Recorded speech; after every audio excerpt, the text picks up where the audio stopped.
We finally have found some adults in the room. 6:04, good morning on a Tuesday. Thanks for joining us, Kansas City, on KCMO Talk Radio 95.7 FM, always streaming on our KCMO Talk Radio app. So yesterday, we got off the air at 10 o'clock, and already we had breaking news unfolding throughout the morning.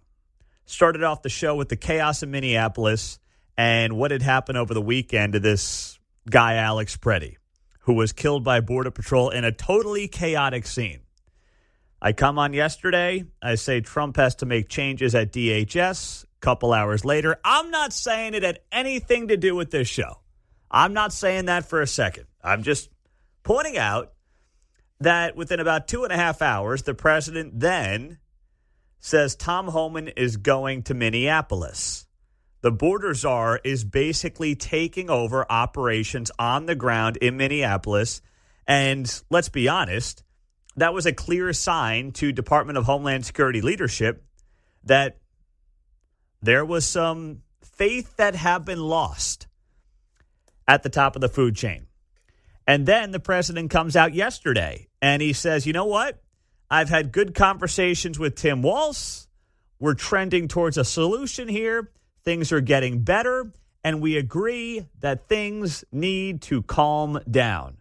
That was big yesterday from the President of the United States. And I'll give Tim Walz a little bit of credit for that as well, too. And then last night, police in Minnesota began arresting anti-ICE agitators outside of a hotel on Monday after authorities said the demonstration escalated and was no longer considered peaceful, prompting officials to declare an unlawful assembly, and they started to arrest people, which they should have been doing days ago. But they finally decided, okay, we're going to arrest people. This is what it sounded like.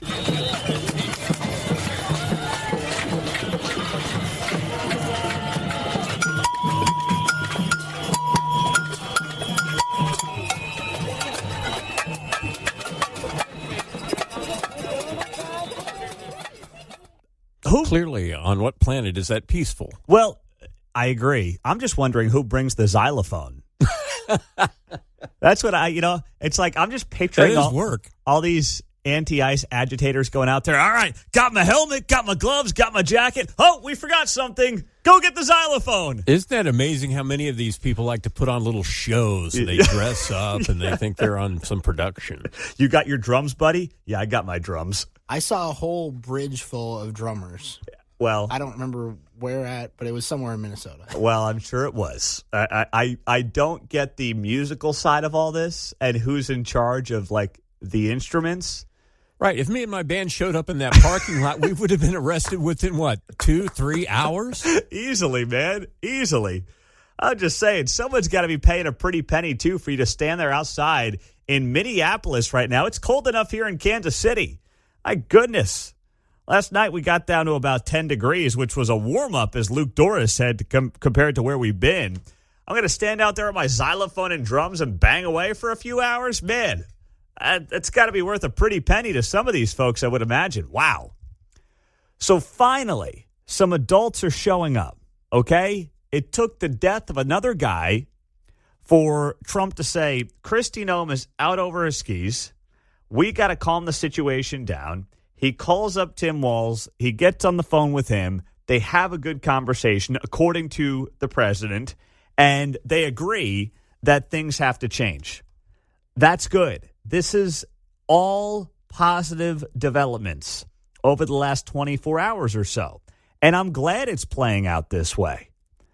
Now, Tom Homan is a serious guy who, whether you like his style or not, is well respected in the law enforcement community. Let's not forget, he worked under Barack Obama, and Obama gave him a medal for deporting the amount of people that he deported during the Obama years in office. So Obama's got a lot of faith and a lot of trust in this guy, or he did at least when he was in office, and now Trump has that same amount of trust in him. So this is a situation that, politics aside, you at least have well-respected people who right now are in charge and are taking control of the scene.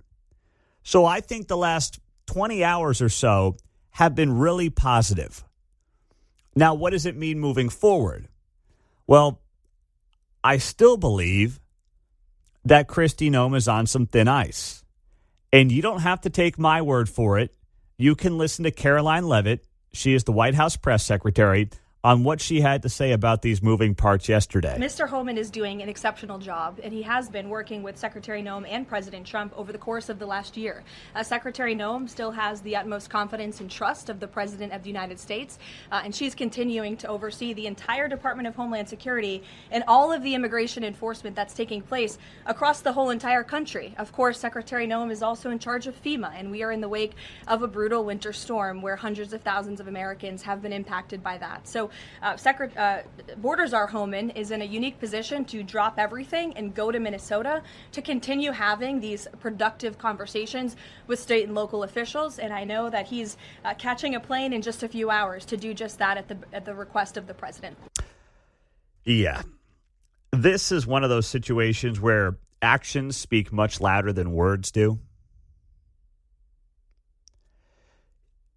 Think about it like with the Kansas City Chiefs right now, right?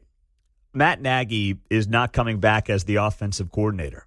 Instead, the Chiefs are bringing back Eric Bieniemy. Matt Nagy is trying to get a head coaching job somewhere. And Andy Reid is telling anybody who will listen how absolutely incredible Matt Nagy is. Oh, this guy, he is, slam dunk, right? I mean, Mark, you're seeing this much more than I am. Andy will tell anybody who will listen how much he loves Nagy, as far as I can tell, man. Are you seeing that? Yeah, I think he feels bad for him at this point. Well, exactly. Andy Reid's actions are speaking much louder than his words. Andy elected to move on from Matt Nagy.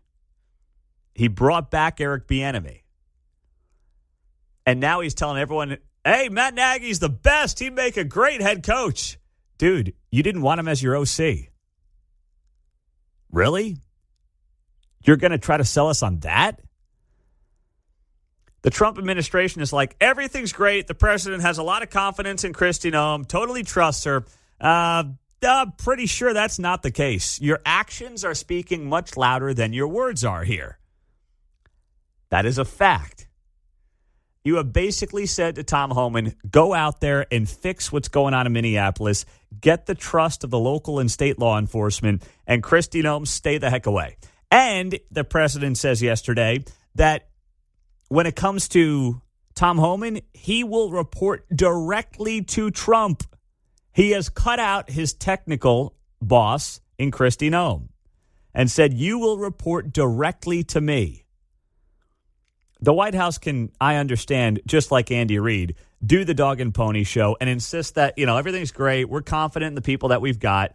But the reality is there have been multiple reports just yesterday alone, one from the Washington Examiner, saying that Kristi Noem is seriously concerned for her job, according to 3 of their sources. So you take this all one day at a time. You take it all with a grain of salt, but don't just trust people because of what they say. Actually look at what they're doing and how they're handling the fallout of what's taken place over the last couple of days. And for the record, I think the last 24 hours or so for this administration, they have handled things perfectly. I just wish they would have done some of this earlier. Now, yesterday here in Kansas City, Mayor Quinton Lucas joined mayors all across the city. A coalition of mayors across the United States filed an amicus brief challenging the ice surge in the Twin Cities. It was led by the city of Boston and the Public Rights Project. 44 mayors, cities, and counties argue that the deadly surge of federal agents into Minneapolis and St. Paul, Minnesota, is an unlawful and unconstitutional effort to punish these communities and endanger Americans. This was led once again by Boston Mayor Michelle Wu, and Quinton Lucas signed on to this deal. I am not going to sit here and pretend I'm an attorney.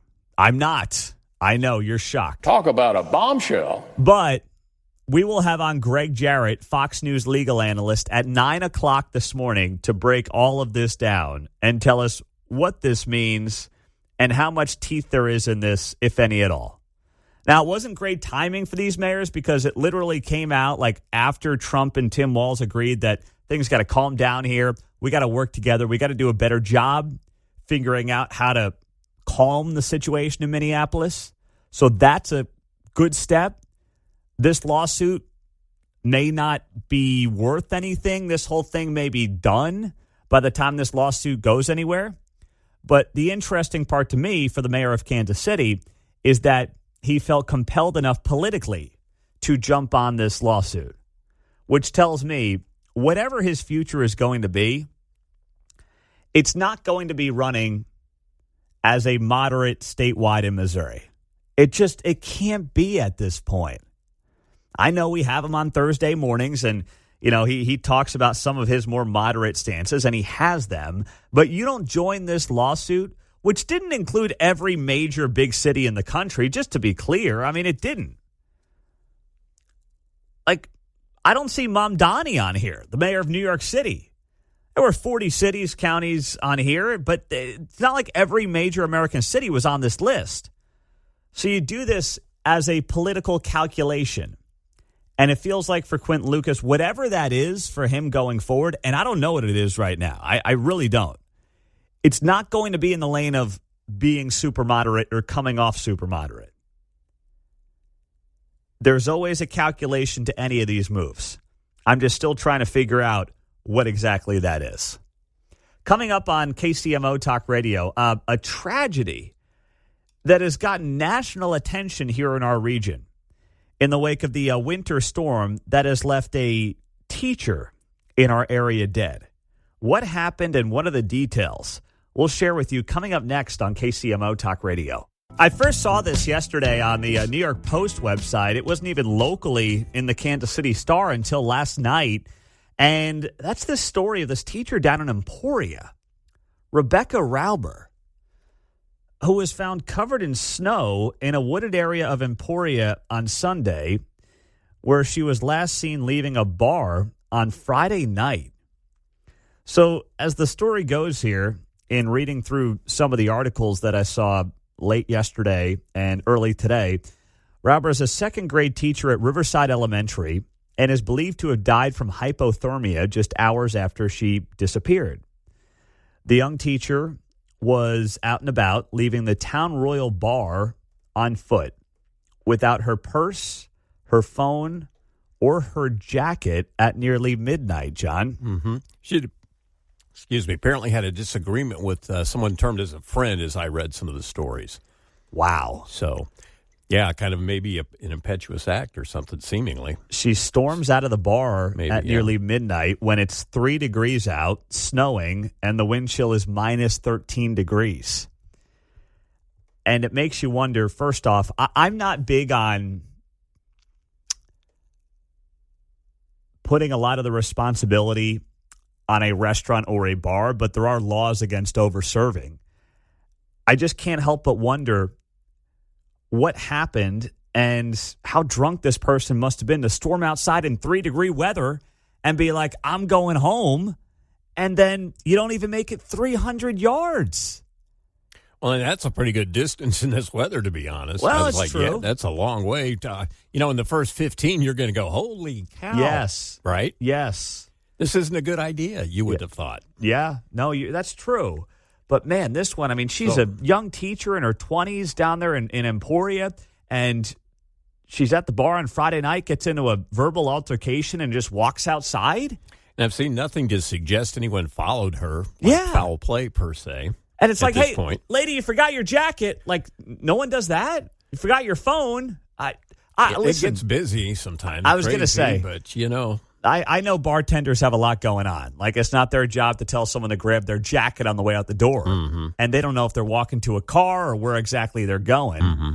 But, man, this story, I found it Still should tragic. have been a doorman at that hour, I suppose. You're not really a restaurant at midnight. Well, right? that's you true. are, but I mean, you know what I mean.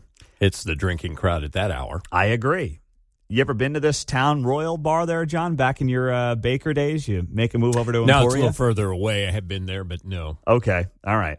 Well, there was a community-wide night of prayer yesterday for Rebecca Bauer that happened at Emporia Church of Christ on 12th Street at 5 p.m. yesterday. There were students, there were former students, there were colleagues, and many more who were there yesterday to join in this community-wide night of prayer for Rebecca Rauber, who was found Sunday, almost 36 hours after she left the bar on Friday night.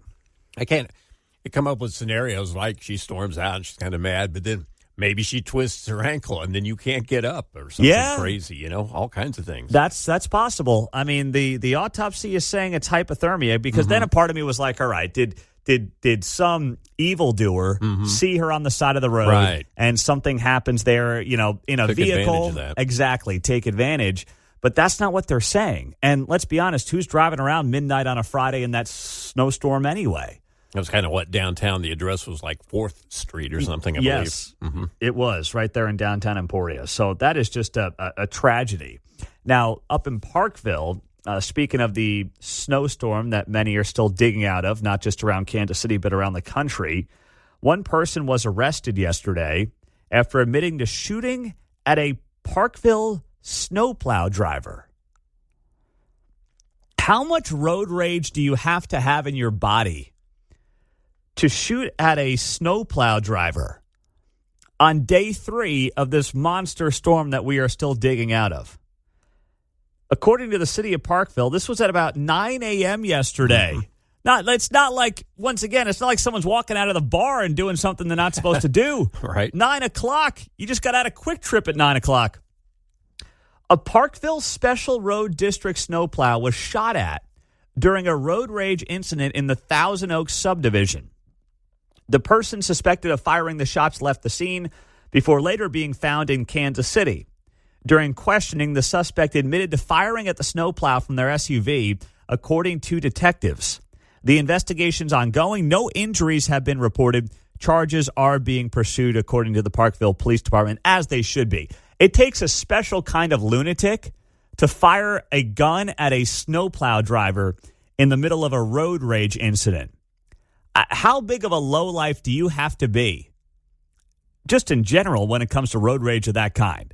But at a snowplow driver, the guy's probably wrapping up a 12-hour shift. He's getting the streets cleaned so bozos like you can go out there and drive around and do whatever you've got to do, and you fire your weapon at him? I have never seen a story like this in my life until last night when I saw this coming out of Parkville. This is wild, man. And what a disappointment up there as well. But I want to find out who that snowplow driver is. I mean, yesterday, what were we doing on the show? We were praising the snowplow drivers around town. And then you got guys like this who probably listen to different radio stations who can't give the snowplow drivers a little bit of love, John. Well, I didn't have any driveway rage where they plowed me in, per se. I plowed I've shoveled my driveway, and here they come, and it's like, 4 or 5 inches tall, or, half a foot. It was easy to move, so it couldn't have been that. Well, the good news is this was not heart attack snow. This was nice. I did see a warning, but this was nice, fluffy snow. I'll have to say, though, I got out there and thought, oh, yeah, easy. Not so much. I got a bigger driveway, but, yeah, I was like, no, this wasn't quite the best idea. Well, next time you call me and I'll send my girls over. They can help you out there, John. I used my leaf blower to clear my car Sunday so I wouldn't have to mess with it Monday. It sets out. Mark, fine. You got your girls out there shoveling yet, Mark, or are they still a little too young? Yeah, no, I do it. You didn't? Okay. Yeah, I just do it myself. All right. You're just doing it yourself. I put a shovel in my girls' hands on Sunday, and they did about 2 scoops, and then they said, Dad, we're out. We're going to play. See you later. Coming up on KCMO, here's my question for you, if you are a Kansas Citian. How much do you want a vote on a future Royal Stadium? Someone's trying to stop it. We'll tell you who in the details next. All right, this is wild. I didn't see this coming. We were just telling you this story before the break about how one person has been arrested after admitting to shooting at a Parkville snowplow driver on Monday. And I was joking during the break. I said to the guys, has anybody heard from Victor in Parkville lately? And then he calls in. So I hope he's not calling from the can. Victor, good morning. You're on KCMO Talk Radio. Tell me that wasn't you yesterday, Victor. No, absolutely not. Okay. I am a quite responsible Second Amendment individual with a concealed carry. I definitely would not shoot at that person. However, several years ago, I did have words, a heated back and forth with the plow guy who does my cul-de-sac. Now, let me picture this, Pete. You just got done. You're shoveling your 60, 80 feet of driveway down there. This guy comes through. Not only does he not go to the end of your driveway, he goes about 8 to 10 feet away from the street. So now you've got to shovel that too. But what he does do is he puts this nice big 2 to 3 foot berm in front of your driveway. So now you're sitting there moving a whole bunch of snow that you're paying somebody else to do, because our development pays these people to do this. And, all he has to do is go in, take the plow up, take the blade, pick it up over it, scrape it out, and then push it over into the empty house at the end of the street. But he doesn't do that. He just goes around, does the bare minimum, and he doesn't care who he pisses off. He does it to my neighbor. He does it to my other neighbor across the street. Is this the same guy? I don't know. This was several years ago. But the guy that they've got out today, I saw him yesterday. And again, I've used my snow thrower, done my whole driveway, done out into the street, the whole 9 yards. He comes by and he does it, and what does he do? He leaves a trail of frickin' snow in front of my yard, in front of my house. He does the same thing in front of my neighbor's house and the lady across the street. Now, is who does her driveway. Is this a cul-de-sac problem? Because I don't quite understand if they're going I don't live in a cul-de-sac, so if they just go up and down the street a couple of times, you'll have a little bit of a hump there in front of your driveway. But if they do it the right way, it's not going to pile up 2, 3, 4 feet in front of your driveway. So is this unique to cul-de-sacs? Well, this is part of the problem. I mean, the person they've got now can actually get a lot closer. He's only a couple of feet away from the driveway, which is different. So it's a different guy. But what he does is he doesn't move all the snow out from in front of the driveway. He leaves big piles of it elsewhere. My neighbor had to go up the street and actually talk to him and say, hey, could you take this and move it out of, I just got done doing my whole driveway in front of my house and everything else, and you just left a big pile of freaking snow in front of me. So why don't you take it and you move it over here to the vacant house that's been vacant for freaking 15 years and everybody knows it. Mm-hmm. What are you doing that? So this is an issue. Now, again, energies are a little bit high, your blood's pumping, you just got done doing your driveway, and this guy comes up and he screws up everything you just did. So I get it. And it's not just cul-de-sac. It is mostly a cul-de-sac thing, I believe, but he does the same thing, or they do the same thing on straight roads as well. They just plow the stuff in front of your driveway. Yeah. And they don't care. Yeah. So it's Did I hear you say you had a snowblower? Yes, I got a snowblower. Oh, okay. So now you're offering to snowblow other neighbors' driveways around Parkville because you're just that kind of guy. Those are two different things. Okay. The snow thrower is the machine you walk behind. The snow blower is similar to a leaf blower, which is also handy to have in the backyard because you're not going to drag your snow thrower onto your back patio. A snow blower is not a leaf blower. A snow blower is the thing that you walk behind. That's a snow blower. That's called a snow thrower. No, it's not. You own one? No. Okay. No. I just Googled snowblower. It's the thing that you walk behind. Either way, if you have both, you want to make that distinction. Okay. All right, Victor. Thank you. Stay safe. I don't want to hear any gunshots up from Parkville, okay? No, absolutely not. I would never go to that level. Okay. It's not worth that. I mean, come on. That's like taking a loaded gun to a frickin' protest out in the middle of a street. Yeah. That's just stupid. Well, I'm sorry. Was I tying these? Never mind. No, I see what you did there. Not bad. Hey, thank you very much. I think you're covering these stories absolutely wonderfully, so thank you very much for putting that information out there. I appreciate that, Victor. Thank you, buddy. Thank you very much. Such a nice man. All right. Victor in Parkville. Not in jail this morning. Happy to hear that after a snowplow driver was shot at in Parkville yesterday. A person suspected of firing those shots left the scene but was found in Kansas City, Missouri yesterday. Bruce and Lenexa. Go ahead, Bruce. You're on KCMO. Good morning. How are you doing today? Doing well, Bruce. Good morning. I used to work for a city for 20 years, and I was in charge of snow removal there. And listening to the people, or what little I got to hear this morning, listening to people talk, when you're plowing a straight line down a street, some cities turn their plow to try to reduce the amount of snow they're putting in front of people's driveways. But you got to realize when you have a town of 100,000 or 200,000 people, and you do that, you're making a mess of the street itself. It's almost impossible to do that for snowplow drivers. As far as cul-de-sacs, typically they clean the cul-de-sac and they make sure that they don't put any snow in the driveways, in front of the driveways.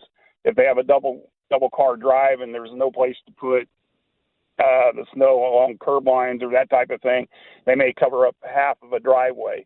But I mean, people just have to realize when you're putting snow, that amount of snow, especially when you get a larger snow, you have to put it somewhere, and it's all about minutes in cleaning streets, because the more minutes you spend doing that type of stuff, the less people you're going to be able to do in it per hour. Yeah, I listen. I understand it. It is an unenviable position to be in. It's kind of like being a referee. No one tells you when you do a great job, but when you screw it up, you hear about it every single time, right, Bruce? Well, when I was doing it, I took more self-pride in knowing when we did a good job and when we didn't do a good job. And then when we didn't do a good job, we looked at what we needed to do to make it better. Yeah. And we were always looking at things like that. Now, as far as people being crazy out there, we ran into that routinely. We had a plow driver threatened by he parked his car in front of the snowplow that was coming down the street, backed it out in the street so the guy couldn't go by. He got out of his car with a baseball bat and was threatening the snowplow driver. We've had guys pull guns on us. We had all that kind of stuff. And our police were very good. They would be there pretty quickly. And we had several people arrested over a period of time, over the 20 years that I worked there.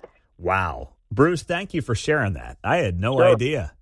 Yeah. I'm sure it happens in all cities. Yeah. I don't think it's unique to Kansas City. Yeah. That's like a Netflix series waiting to happen. Life of a snowplow driver. Jeez. All right, Bruce. Yep. Thanks for your work over the years in Lenexa. Right. Thanks.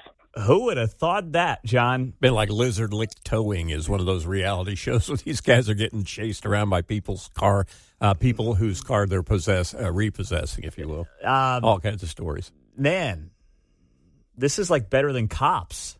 Yeah. It has real potential. Just having a camera in the car with the snowplow drivers. I really didn't think. The frozen streets of Olathe. Yeah. I didn't think it was that sexy. They named their plows. Marks, what's one of the names? Do you have one of those handy? Oh, they have the great names for their plows, and you can kind of track them. Snowby One Kenobi. Oh, yeah. That was one of them. That's right. On the frozen streets of Olathe, the driver of Snowby One Kenobi there encountered. Yeah. Man, oh, man. All right. Well, that was something. I did not expect phone calls to come running in. The text line is going nuts. And, boy, I just feel bad. I've got one guy up the street from me, and he is always putting out, like, those yellow pieces of metal in his lawn, because every time it snows, he gets a part of his lawn, and he's on a corner lot, clipped by the snowplow drivers. Every time. They just don't know where the line is. And then the snow melts, and this guy's missing 6 inches of his lawn every time. It's like clockwork. Resod every spring, right? Every spring he's got to resod.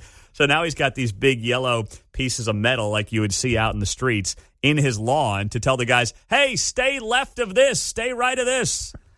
Oh, man. Hey, while you're out there shoveling the end of your driveway, do the fire hydrant there. Yes. I need to look at mine. I did it one year when it was really bad. It's not too bad right now. But good advice. Nonetheless.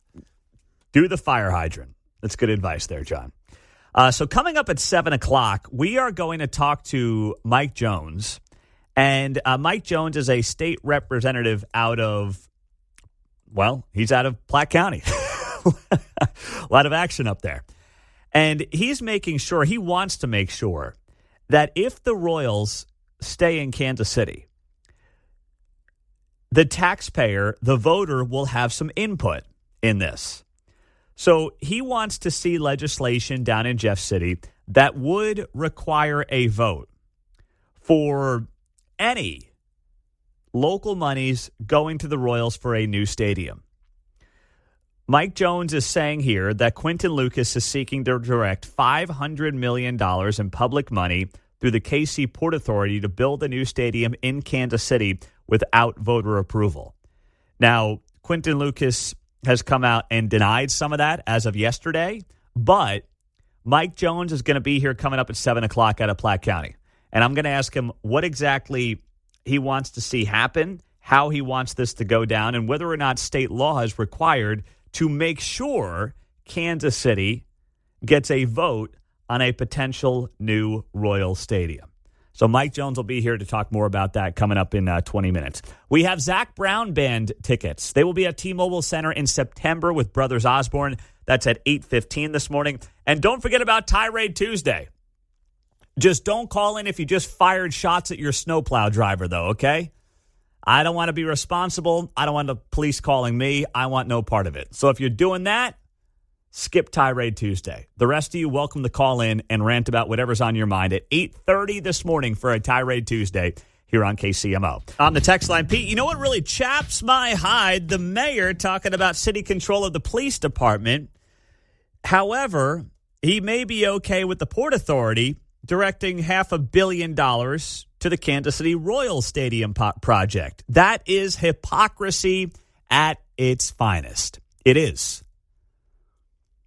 You cannot rail on the idea of a Kansas City Board of Police Commissioners and say, well, there's no local control. We don't have any say here with the elected leaders in Kansas City, and be okay with even the idea of Port KC doing anything as basically a way for an organization that has no elected representative on it, outside of the mayor appointing it, to hand out millions of goodies in TIF money and other subsidies. You just can't. I totally agree with that text. 913-408-7957. Libby is on KCMO out of Waldo. Go ahead, Libby. Good morning. Okay, and please feel free to correct me if I'm saying anything incorrect here, because didn't we have an election a couple of years ago that said no to either of these teams? Yeah, it was April of 2024, and it was an extension of a sales tax that would have been split with the Royals and the Chiefs. Yes. Okay. So my concern is, personally speaking, I don't want any of my tax dollars going to help this team stay in Kansas City, especially when they have drawn it out and there's all this drama. So what about the word no does this statesperson not understand? We did this already. We said no. Well, the guy up in Platte County is basically saying, if they're going to do it, then you should get another vote on it versus the city council or Port Kansas City just redirecting funds without you having a say. Yeah, I understand that logic. I mean, I get that one.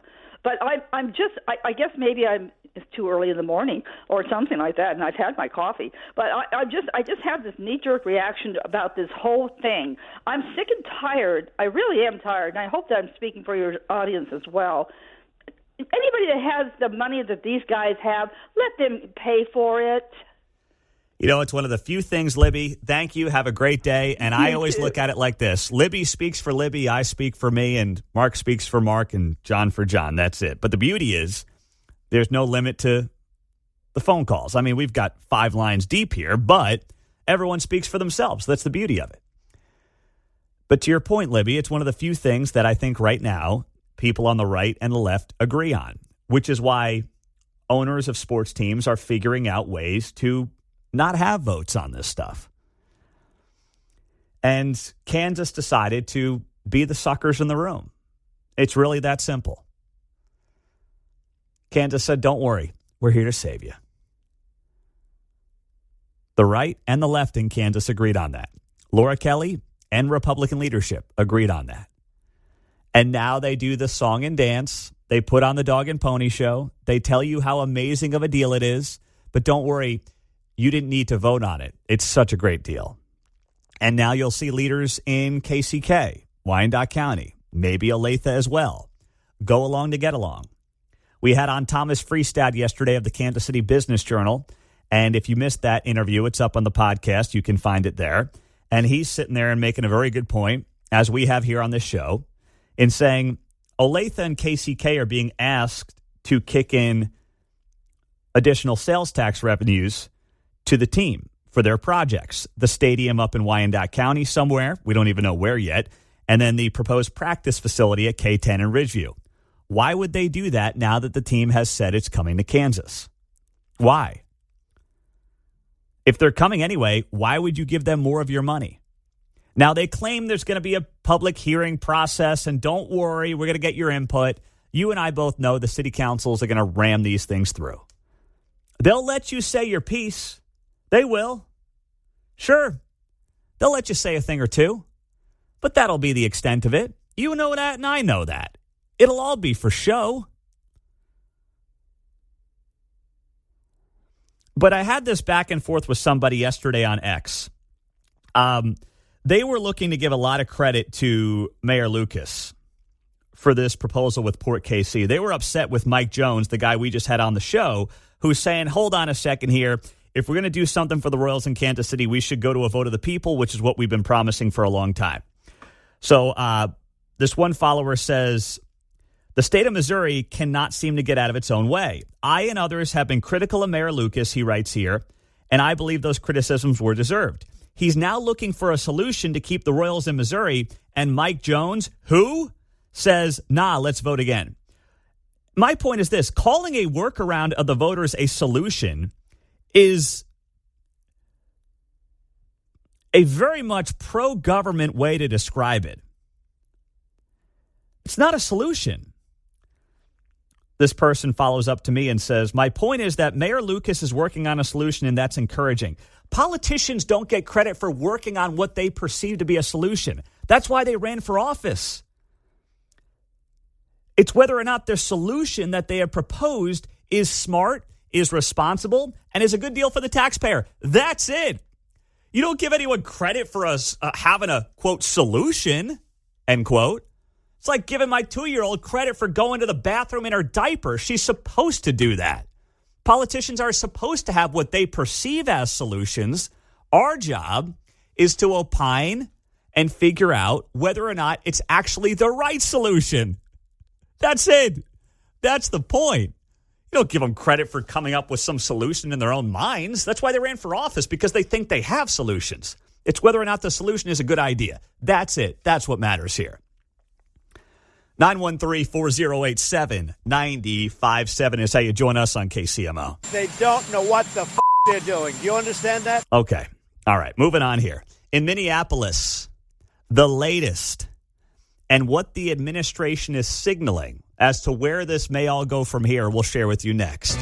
So they're starting to clean things up in Minneapolis. Last night, a bunch of arrests took place. Thank goodness. Long overdue. These are not protesters out, protesting ICE or whatever. These are paid agitators who were basically rioting outside of a hotel where they thought Gregory Bovino was staying. Now, this is the top Border Patrol official who is expected to leave Minneapolis today, and that's a good thing. So remember, a lot of people over the weekend after the shooting of Alex Preddy were sitting out there and saying, well, I stand with ICE. ICE was not involved in the shooting of Alex Preddy. It was Border Patrol. It was not ICE. And this is where this whole situation has gotten messy. ICE has been up in Minneapolis and all over the country, largely targeting illegal aliens who also have committed crimes in the country. Border Patrol, at the direction of Kristi Noem, against the advice of people like Tom Homan, have been just playing a numbers game.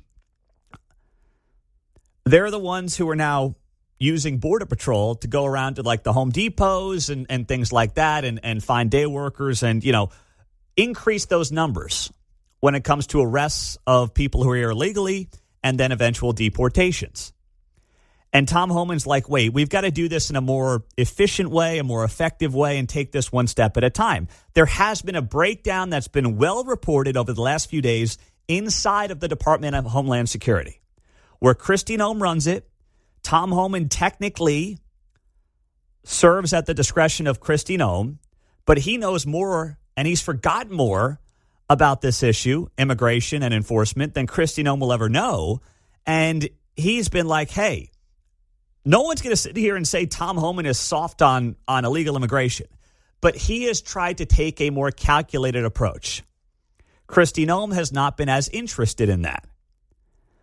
And that's hurt ICE morale up in Minneapolis because they feel like they're getting the blame for things that, first off, they're not involved with and they have no control over. So that's where there's been this breakdown in the story over the last few days up in Minneapolis. So now, Trump yesterday takes over, says enough's enough. And he did the right thing yesterday. He won, basically told Kristi Noem, I'm pushing you aside. Tom Homan's going out to Minneapolis. He's in charge on the ground. He's going to now direct things on the ground, and you got to take a back seat. And this guy, Gregory Bovino, top Border Patrol official, is expected to leave Minneapolis today, according to multiple reports. And DHS has also suspended his access to his social media account. I guess he was fighting with a lot of people on social media about, the job and what's been going on with Border Patrol up there. And that, you can't have this guy in this moment with potential lawsuits being filed, potential investigations happening. You can't have this guy spouting off about this stuff on social media. You just got to have more common sense than that if you're Bovino. So I believe the administration has handled this really well over the last 24 hours or so. But I got this morning on X from Owen. Owen says, Pete Mundo is cheerleading the weak move by the president. ICE is pulling back and 0 organizers and funders have been arrested. This will be deployed in other blue states. Yes, because every reasonable person thinks that giving Tom Homan more power and more authority is the definition of a weak move. Get out of here with that. Please, get out of here with that. Tom Homan was right, according to a lot of these reports you've seen over the last couple of days, suggesting, yes, we all have the same goal, right? The president was elected with a mandate to fix the border and to, yes, also start deportations. But you have to go about it the right way. Kristi Noem was like the baseball player who wants to hit 30 home runs, but then only wins 60 games. That was Kristi Noem. She wanted to pad her stats because it was about her, because it always is about her. And same thing with, her buddy there, Corey Lewandowski, which, as we alluded to yesterday, there's plenty of rumors about the two of them. So they were just stat padding. That's it. Tom Homan's like, no, I want to win the game here. Okay? And I don't care about my stats. You shouldn't care about your stats. I'd rather be, to use the baseball analogy, on a 100-win team. If it means I'm only hitting 20 home runs, that's fine. Because I want to win, not just this game. I want to win this season. That was Tom Homan's approach. So the other reporting that came out yesterday, and there's been a lot of different things that have come out over the last 24 hours. This comes from Daily Wire. So, I'm using these outlets. That's Ben Shapiro's outlet here. Just so you know, I'm not like quoting the Washington Post or something.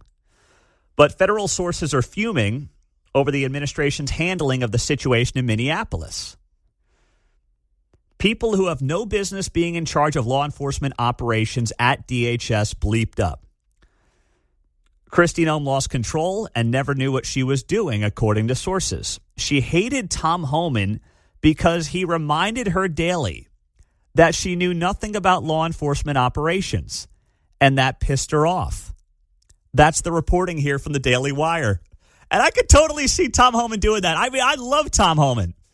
We had him on the show a bunch before he got this Border Czar gig. Met him a couple of times in Washington, D.C. when we were doing shows there. He's a no-nonsense guy who knows exactly how to do this job. Exactly how to do it. And for people yesterday who were saying, you didn't like the criticism of Kristi Noem, I don't think she's qualified for this position. And it's the kind of a position that can completely change the narrative on the critical issue for this administration. That's me. Now, you're happy to disagree at 913-408-7957, but I've been on that since pretty early on in this whole thing. Well, to your point, she's doing another job, too, in charge of FEMA, right? Yes. Kind of busy. Yeah, and that's, what? Your attentions are divided. Sure. And that's fine. Keep her in charge of FEMA. That's more operational anyway. Whatever. Chris in Kansas City. Go ahead, Chris. You're on KCMO. Hey, Pete. Good morning. So you're spot on. The text you sent out, I think it was on Monday. I think it was yesterday, saying that she should be fired. Look, I'm a former CEO, current operating chief. I've had many roles. I dealt with crisis. I don't know if you look at Kristi Noem's background running South Dakota, and I know a little bit about her experiencing before that. I don't think she ever dealt or actually led an organization through a crisis, which I would have thought would have been a important part on her resume before she got appointed to that role. That's number one. Number two, if I'm Kristi Noem and I have a guy like Tom Homan with all his experience, I am doing my best to learn everything I can from him, not debate him. I heard that she would challenge him now and then, and just really take the opportunity to really learn and apply all of his experience given her position. I think that the administration did a good job. I wouldn't say great, but I think that definitely she needs to be fired, and I think probably Tom needs to take it over and run it at least for the next 12 months. Yeah. Christopher, thank you, my man. I appreciate the call. And listen, you know this from your business career, and anyone who's worked at any level in any business understands. Competent leaders who are also confident, if they have competence and confidence, they trust their people to do the jobs. You hire the right people, you hire the best people, and you largely leave them alone. At least that's what the best bosses in my life have done. And that's how I've tried to largely manage people as well. But when you bring somebody in like Tom Homan, who is as much of an expert on federal law enforcement and federal immigration as anybody in the country, and let's be honest, to Chris's point there, Kristi Noem, okay, she was a governor, and then before that she was like a run-of-the-mill rank-and-file member of Congress. It looks good on the resume. Doesn't mean you're an expert on the issue like Tom Homan is. And you're getting into ideological battles on how to achieve the president's stated goals. Well, then you don't have competence or confidence. And that's what it signaled to me about her. She was lacking the confidence she needed to allow the best people in the country to execute the mission. And that's where she has colossally failed. Now, as for her job status, there is a report this morning from the New York Times that the president met last night in the Oval Office with Kristi Noem and Corey Lewandowski. Once again, this Kristi Noem, Corey Lewandowski thing is weird. Corey Lewandowski is like an advisor to DHS under Kristi Noem. Corey Lewandowski, a longtime advisor of President Trump, especially during his first term. I won't even get into the rumors about the two of them, but there's stuff there as well. Noem asked for this meeting, according to the New York Times. Trump did not suggest their jobs were at risk, according to this meeting that was held last night in the Oval Office for 2 hours. 913-408-7957. It's 7:44 on a Tuesday morning. We've got not Chris Stapleton. We've got Zach Brown Band. I almost said Chris Brown. I took Chris Stapleton and Zach Brown, and I got Chris Brown, who I think is a rapper from like 15 years ago. So, no, we're not giving away Chris Brown tickets. He's the guy who was like, didn't he go to jail or something, that guy, for a period of time? Yeah, Mark's shaking his head. All right, Zach Brown Band tickets in a half hour on KCMO Talk Radio. He's at T-Mobile in September with Brothers Osborne, and then it's Tirade Tuesday at 8:35 right here on 95.7 FM. Speaking of bad musicians, I got some good news for those of us worried we might see a dude in a dress at the Super Bowl. We'll share that story next on KCMO. So I got to watch the Patriots in the Super Bowl, who I can't stand, and then watch a guy sing songs like this on stage at halftime. I mean, I guess I could just skip the whole thing. I don't know what I'm going to do. I don't know. Whatever. We got Bad Bunny doing the halftime show at the Super Bowl, and there was a report last week that we told you about here on the show that said Bad Bunny's going to basically dress in drag at some point during the halftime show. Well, TMZ had a new report out yesterday at about 3 o'clock that said Bad Bunny will not be wearing a gown, despite reports. Imagine waking up from a coma like 20 years ago and seeing a headline like this. Don't worry. The dude who doesn't sing in English will not be wearing a dress at the Super Bowl halftime show this year. You'd be like, what did Roger Goodell do to this sport, and what did he just do to this country, and what the heck is going on around here, John? Well, you remember in Wayne's World, Garth kind of liked it when Bugs Bunny dressed up as a girl, so I can say as a boomer, I saw that on Looney Tunes numerous times. Yeah. So maybe not quite as foreign as you might imagine. Yeah, well, it's funny. Kate Although and the Hispanic dialect would be different. That would be different. Kate and I have joked about how Mrs. Doubtfire would be different in today's world versus 35 years ago when it came out, Yep. Oh, my goodness. The I things just they would watched do. that. That's funny. The things they would do to Mrs. Doubtfire today. Mm-hmm. Wow. All right. TMZ writes, here's the deal. A rumor has been circulating online that Bad Bunny planned to wear a dress for his performance. A controversial move, which no doubt would have upset some people even more than the announcement that he would headline the show. However, production sources tell TMZ he's not wearing a dress, though they wouldn't say what he is wearing. Is this going to be one of those things where it's like, he's not in a dress, he's actually in a miniskirt. He's actually in a gown. It's not a dress. Like, I don't know. What is the official definition of a dress? Are the production directors just messing with us Does this now? include a sarong, a sari, a moo-moo? Yeah. You mustard moo-moo. I don't know. I have no idea. I don't know what to expect. I just know this. I plan a long bathroom break for halftime of the Super Bowl this year. That's all I've got for you right now. I'm looking over here at Turning Point. It looks like they have TV partners now, but still no artists or acts. So Turning Point, which promised an alternative halftime show months ago, you're telling me, how are they going to whip something together in 12 days? They also promised it's going to be in English. Well, I, at this point, I mean, God rest his soul. If Turning Point just puts on a loop of old Charlie Kirk clips, I'll watch that. Could be. Give me something inspirational. I mean, Erica Kirk could slap that together in 10 minutes with the production team. Stream it somewhere. That actually is, thinking about it, not a bad idea. It just came to my mind, but I think that's actually pretty inspirational. A lot of Americans would like that. They say it's going to be on TBN, and it's also going to be on their streaming channels, social channels, Rumble, X, and YouTube. On the Turning Point USA? Yeah. So they are going to they're doing something at halftime. Just nothing really announced still. Okay. So what does this mean? Like Matt Walsh doing karaoke or something like that? Like, I don't know. We need something here. It's 12 days away, guys. I mean, I love Turning Point, but come on here. Less than 2 weeks to go, John. Well, the band that was playing in the parking lot up in Minneapolis is open. The, gigs. yeah, the guys from last night. Xylophone, Mr. Xylophone. Where's Mr. Xylophone? Where is he?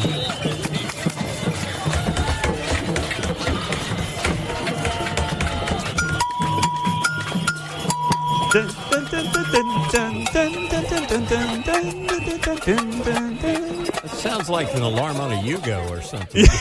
Open the door and then make sure all the systems are working. Everybody down. Some people were speculating whether Nicki Minaj would join this All-American halftime show because she was just with Erica Kirk on stage a couple months ago. I know. You know, they offered up Nicki Minaj for an interview to me this week, and I don't think I could take it seriously. Like, outside of saying Nicki Minaj is coming on the show, please tell me what she's going to add to the conversation right now. She'll be doing a couple of acoustic numbers for us. I was going to say, I don't know how family-friendly she is for the All-American halftime Well, that's show. the other thing. It's like, come on. I mean, I'm glad that she's found Jesus. I really am. I'm happy for her. that she's turning the corner. But, like, what is she going to add? I couldn't figure it out. So I'm not quite there yet. I mean, if you feel differently, you can text in right now. But, yeah, give me the xylophone guy. He's free during halftime now that they've shut down those protests up in Minneapolis. Unbelievable. That was last night outside of a hotel in the Minneapolis area where they finally made a bunch of arrests, which was long overdue. And Xylophone Boy was out there in full steam, as you could hear. The xylophone kicked in, and then everybody lit up. That's how it worked last night. Hey, Mark, can you grab that Andy Reid clip I've gotten there about Eric Bieniemy? I want to play that while we're talking about football here a little bit. Chiefs, of course, are going to be home for the Super Bowl this year. Been home for the entire postseason. Eric Bieniemy's coming back as the offensive coordinator. And yesterday, Andy Reid did a press conference where he talked about the difference between Eric Bieniemy and who he's replaced, Matt Nagy. Yeah, well, I thought Matt brought great energy, too, with his. It's different. It's a different they both have their own personalities that they share with it. And EB does. He's going to be very direct with the players, very direct with the coaches, and it's a different flavor. Both have been very productive in this system here, so I think it's a win-win for us that way. But EB brings there's nobody like EB on the field that way. That's one of his, and with the players, he does a great job there. Okay, so what I'm hearing from Andy Reid, who's kind of beating around the bush there, is that Matt Nagy was the guy who everybody liked, but the results just weren't there, and he wouldn't call out the people that needed to be called out for not doing their job. But a nice guy. That was quite a condemnation in a roundabout way of Matt Nagy. But then on the other hand, Andy Reid's desperately trying to get this guy a head coaching job. It's very strange. I mean, I appreciate being loyal, but at the same time, you're basically saying, the guy wasn't up to the task for leading these men. Might be a decent guy and a decent coach, but he's not a leader of men. That's what I just heard there from Andy Reid. Sure, he's trying to get him that Raiders gig. Yeah. Keep him in the division, man. Maybe that's what it's really about. 4D chess. The Chiefs have not won a game since this one. We're going to try to tickle your tonsils on every play, every game. Well, it's about time we get someone, whether it's EB or someone, doing some tonsil tickling around here.